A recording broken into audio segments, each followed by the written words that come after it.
concluded their vote on impeaching DHS Secretary Mayorkas.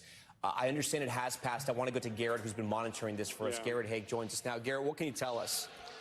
Tom, I'm waiting for final confirmation that the gavel has fallen here, but as it stands right now, this will pass. The impeachment of Alejandro Mayorkas, the first cabinet secretary to be impeached in more than 100 years. Yes, the gavel has fallen, will be impeached, in fact, by a vote of 214 to 213. So as expected, the same three Republicans who opposed this impeachment joined with all Democrats in voting no, but the return of Steve Scalise, the majority leader, was enough, along with some other absences on both sides, to give Republicans the majority that they needed to impeach the Department of Homeland Security Alejandro Mayorkas. Now, those articles of impeachment will now, at a point to be determined by the Speaker, go to the Senate, controlled by Democrats, where they will likely be fairly quickly dismissed. Do not anticipate a lengthy trial. Do not anticipate anything that looks like what we saw with the impeachments of Donald Trump.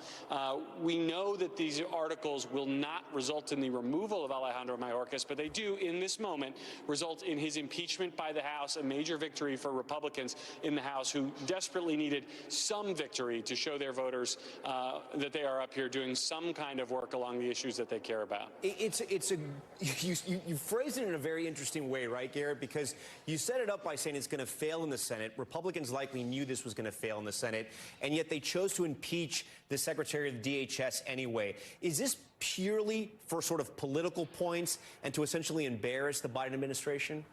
Yeah, I think that's exactly right, Tom. This will not change personnel in the Biden administration, nor will it change policy. I think what this does is gives House Republicans a talking point. Having failed to turn immigration policy into law, they can at least go tell their voters that they are trying to hold the Biden administration accountable for what they believe are the Biden administration's failures to control the border. Now, we can talk about all the causes of that. We can talk about the manner in which House Republicans have tried to seek solutions on that issue.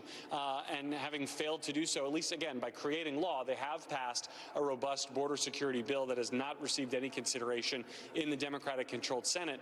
They will take this as a messaging victory, as hollow as it may be, lacking any other ability to substantively change the policies that they believe Alejandro Mayorkas is responsible for contributing to, and they believe were impeachment worthy.